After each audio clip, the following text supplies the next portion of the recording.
Hi Soul Tribe, it's me Dave Berry. Going to be reading the book Light of Egypt, The Science of the Soul and the Stars, Volume 1 by Thomas H.Burgoyne for you.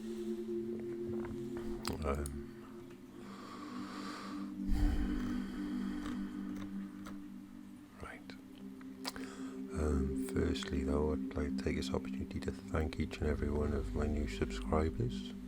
325 at the moment. I appreciate every single one of you. Love, life, favour, peace to all of you. Right, let's get into this then. Been looking around the internet for other people who've already done this. I think I've only found one actually, the other person who's read this out loud on YouTube. Must be a good read, eh? Okay. Right, Light of Egypt and the Science of the Soul and the Stars, Volume 1 by Thomas H. Burgoyne, Zanoni. On the first page it says, "Write the things which thou hast seen, and the things which are, and the things which shall be hereafter, the mystery of the 7 stars which thou seest in my right hand." There's a dedication inside of the book to the budding spirituality of the Occident and the rising genius of the Western race. This work is respectfully dedicated. It's nice of him, isn't it? Okay, the symbol upon the cover of this book, the Light of Egypt, is complex in meaning. It is the symbol of spiritual initiation and means literally, I have pierced the illusions of matter, and I am conscious that I am divine. The 7 stars represent the 7 principles of nature, the serpent represents the objective phenomena of life, and the arrow piercing the serpent represents the human soul, which is conscious of its origin, power, and destiny. The name Zanoni means Zan, a star, Oni, a child of or son of, thus Zanoni, son of a star.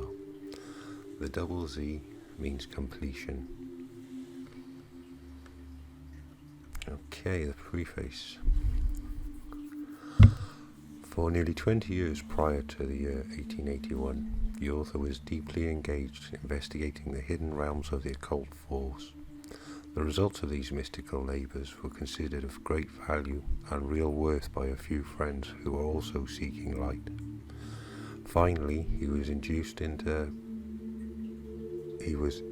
to place the general results of these researches into a series of lessons for private occult study. The whole, when complete, presenting the dual aspects of occult law as seen and realized in the soul of the stars, corresponding to microcosm and macrocosm of ancient Egypt and Chaldea, and thus giving a brief epitome of Hermetic philosophy as taught by the Hermetic Brotherhood of Luxor, Egypt. The chief reason urging it to this step was the strenuous efforts being systematically put forth to poison the budding spirituality of the Western mind, and to fasten upon its mediumistic mentality the subtle delusive dogmas of karma and reincarnation as taught by the sacerdotalisms of the decaying Orient.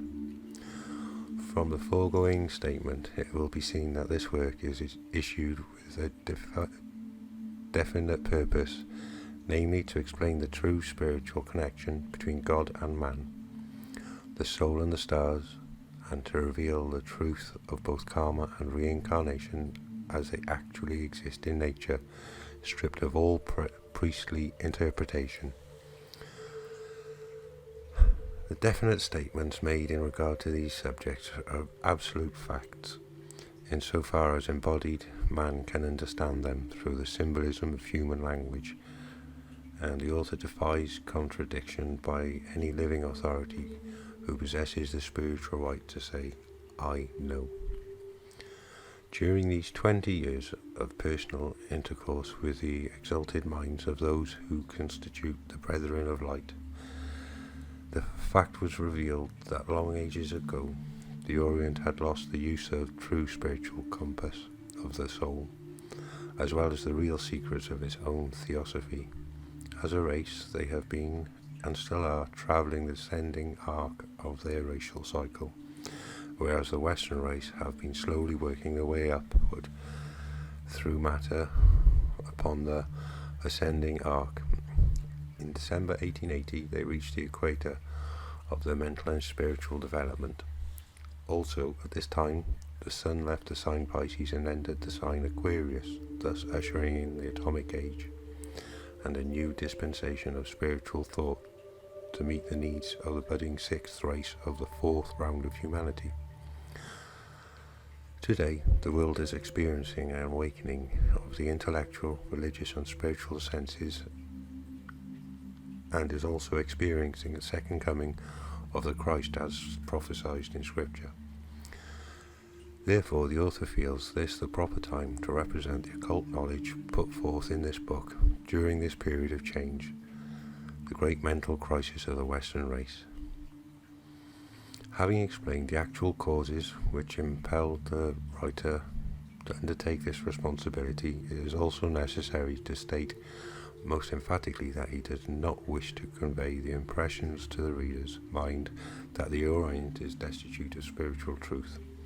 On the contrary, every genuine student of occult law is just proud of the snow-white locks of old Hindustan and thoroughly appreciates the wondrous stories of mystical knowledge concealed within the astral vortices of the Hindu branch of the Aryan race. In India, probably more than in any other country, are the latent forces and mysteries of nature the subject of thought and study. But alas, it is not a progressive study. The descending arc of their spiritual force keeps them bound to the dogmas, traditions, and externalisms of the decaying past, whose real secrets they cannot now penetrate. The living truths concealed beneath the symbols in the astral light are hidden from their view by the setting sun of their spiritual cycle.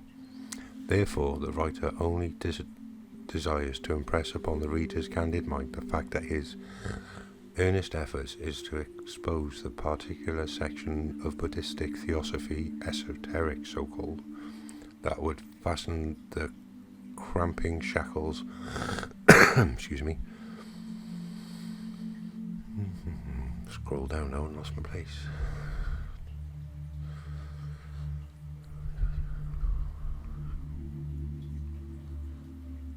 Where the heck has that gone? 2 seconds.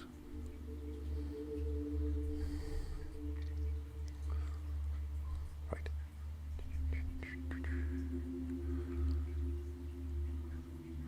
Okay, let's start back here. The ever-living truths concealed beneath the symbols in the astral light are hidden from their view by the setting sun of their spiritual cycle. Therefore, the writer only desires to impress upon the reader's candid mind the fact that his earnest efforts is to expose the particular section of the Buddhistic theosophy, esoteric so-called, that would fasten the cramping shackles of theosophical dogma upon the rising genius of a Western race. It is the delusive Oriental systems against which his efforts are directed, and not the race nor the mediumistic individuals who uphold and support them. For omnia vincit veritas is the life motto of the author. These lessons on the occult force of nature are from the Oriental manuscripts written some 80 years ago by Thomas H.Burgoyne for use of members of the exterior circle of the Hermetic Brotherhood of Luxor, with the approval of M. Theon, the Grand Master, and his brother adepts. To these lessons have been added additional material from other manuscripts and private letters by the same author. Excuse me. Today, the income forces of nature are rapidly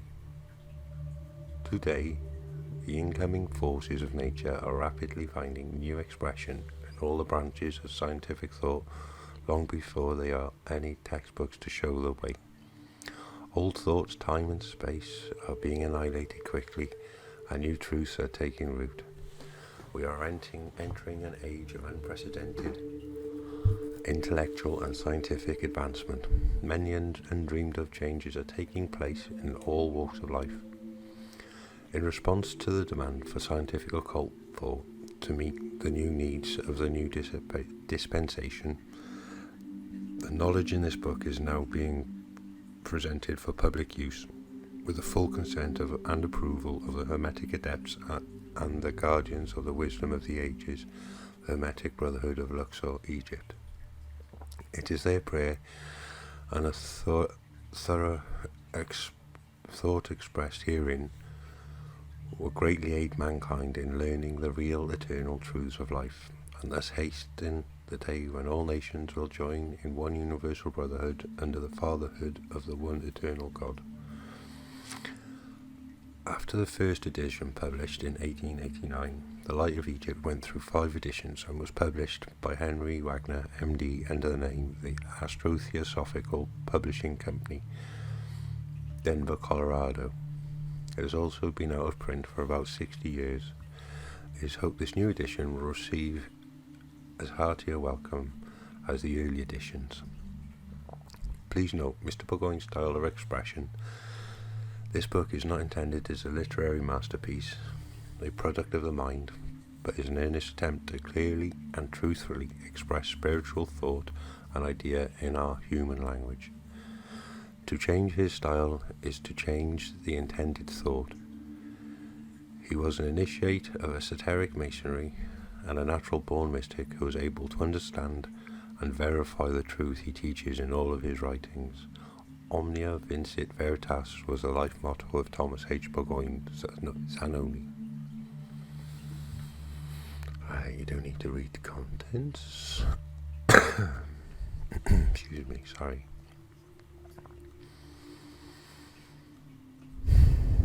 Right. About 300 pages. If anybody wants the PDF, email me, or just pop it in the comments and I can send it to you. Okay, part 1, the science of the soul, introduction. This is take 2. The first one didn't record for some reason. Right, introduction. At the very first step, the student takes into the hidden pathway of nature's mysteries. He is met face to face with the startling fact that all his preconceptions, all his education, all his accumulation of materialistic wisdom are unable to account for the most simple phenomena that transpire in the action and interaction of the life forces of a planet on which he lives. As a chemist, he may pursue the atoms of force until they become lost within the realms of the imponderable, the great unknown, or as has been facetiously christened amid the groans of scientific travail, the aching void. But he can go no further. As a physicist, he may decompose light and sound into their component parts, and with scientific accuracy dissect them before your very eyes as a surgeon would his anatomical subject. But no sooner is this point reached than the shy molecules and timid vibrations become alarmed, as it were, at man's daring presumption, and fly into the realm of the infinite unknown, therein the aching void, to sport in delight safe from man's intrusion. The realm of the unknown imponderables is the universal ether, an infinite ocean of something, which science created in her frantic endeavours to account for the material phenomena of light and heat. And for a time she was infinitely pleased with her own peculiar offspring, but has become a restless phenomena, a grim, unlovely spectre, which haunts the laboratories of her parent, night and day, until at last science has become frightened at her own child, and tries now in vain to slay the ghost of her own creation. She dares not enter the aching void she has called into existence, and dare pursue and recapture the truant atoms and timid vibrations of this sublunary sphere. Therefore, at the very outset of his pilgrimage through these vast and as yet scientifically unknown regions, the student had better unload, so to say, all the heavy and useless baggage of educated opinion and scientific dogmas that he may have had on board. If he does not, he will find himself top heavy and will either capsize or run off the track and be buried amid the debris of conflicting opinions. The only equipment that will be found useful and will repay the cost of transportation is an unbiased mind, logical reasoning, genuine common sense, and a calm reflective brain. Anything else for the voyage upon which we are now about to embark is simply so much useless, costly lumber. Hence, so far as modern science and theology are concerned, the less the student has, the better it is for him, unless he can use his scientific acquirements merely as aids in climbing the spiritual steps of occultism. If he can do this, then he will find science a most valuable auxiliary aid. But this achievement is an extraordinarily rare gift, and one that is seldom found. It is also a most delusive snare, because 9 out of every 10 seriously cheat themselves into the belief that they possess this ability, whereas in reality they are woefully deficient. Hence it is always a safe course to mistrust the absolute impartiality of our opinions and reasoning. Before starting out on such a mighty and important undertaking, we must draw the reader's attention to the chief obstacle of the voyager, and the one which he will have the greatest difficulty in surmounting.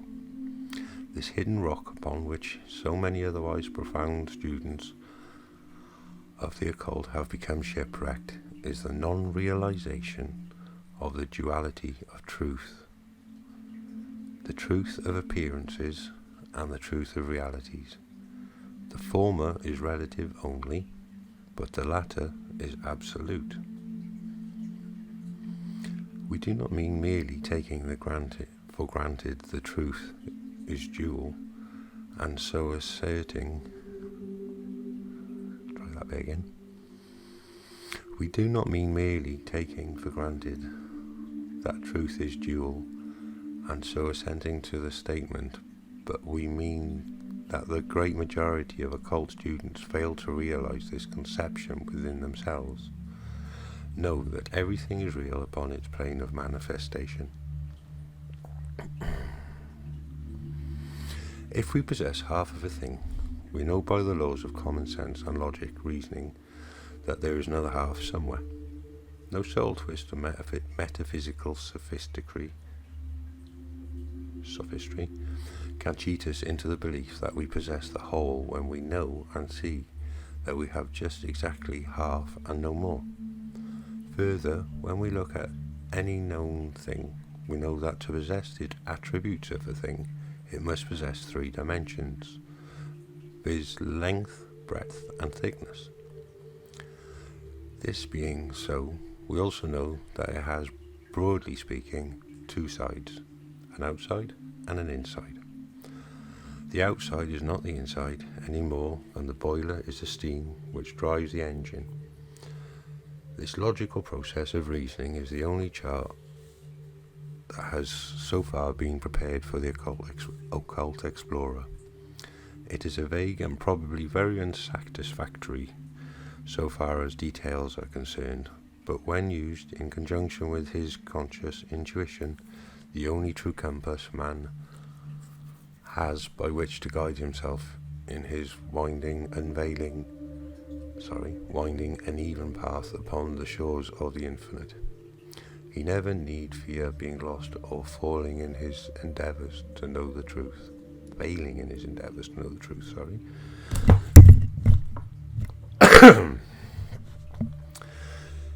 Right. In order to carry out the same line of reasoning a little further, let us take a type of archetype, say the Gothic, and mentally examine some well-known handsome specimen of this structural conception. The world's thought will say, what a beautiful building, how imposing and grand, what a triumph of man's mechanical skill. So it appears to the world, and upon the plane of appearances, so it really is. Consequently, it is a truth for the time being, but when examined by the light of the occult science, we find this truth is relative only. That is only true upon the external, transitory plane of material phenomena. We see that in addition to being the result of man's trained mechanical ability, it is also the external form of his mental idea. It is in fact the phenomenal outcome of his creative attributes. When we look at the solid building from the earth plane, we see only the outside of a thing, having length, breadth and thickness. Now, since we know that there must be an inside, we must enter the interior plane before we can see it, and therein we shall find that it exists within the subjective world of its archetype. The solid stone edifice will in time crumble to decay, fall, and finally not one material atom will remain to indicate the place whereon it stood. Hence, it is not permanently real. It is only a passing appearance assumed by matter under the moulding forces of man's mechanical ability.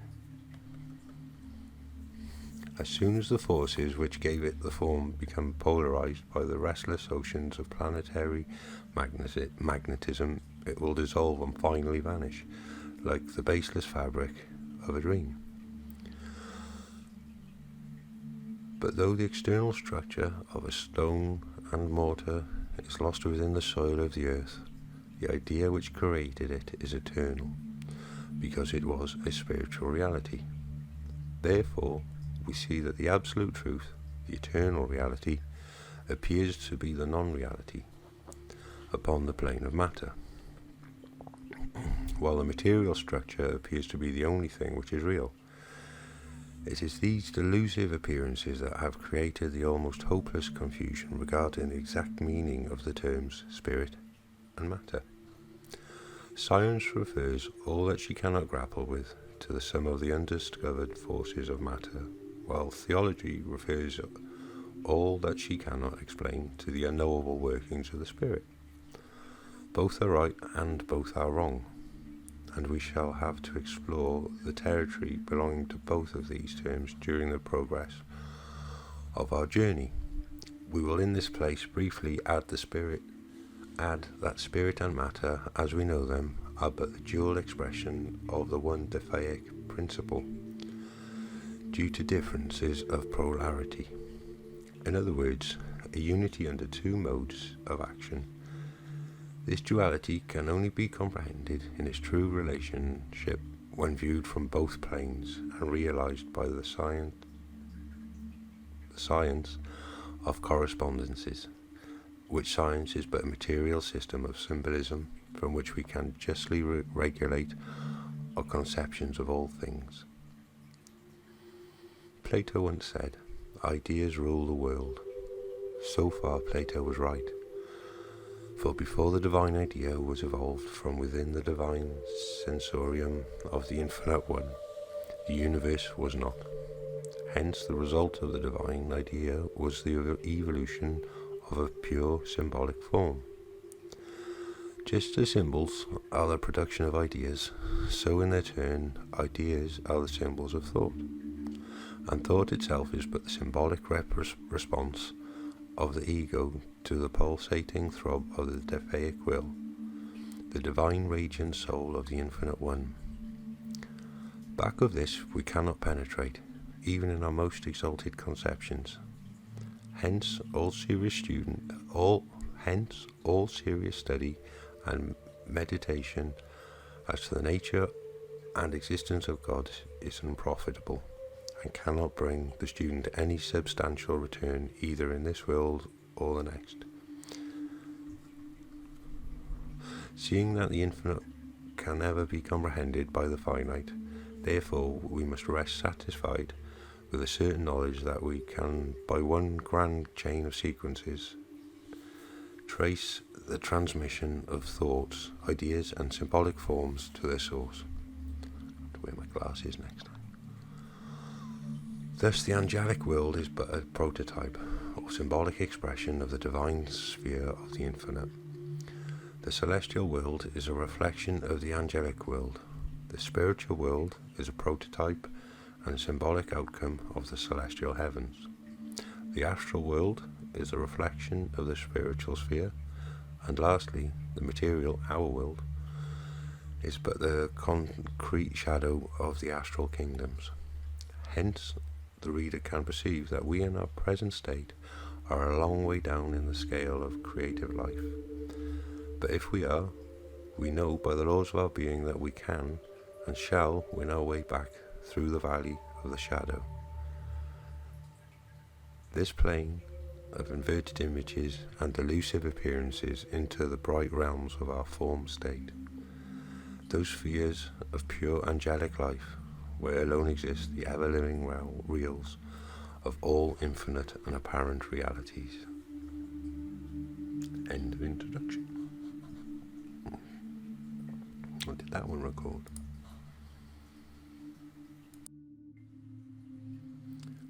Okay, that was the end of the introduction.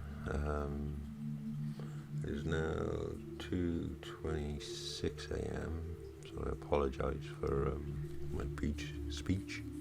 It's a bit slurred. I'll give chapter 1 a try, see how we go, and then we'll call it a day, I think, for today.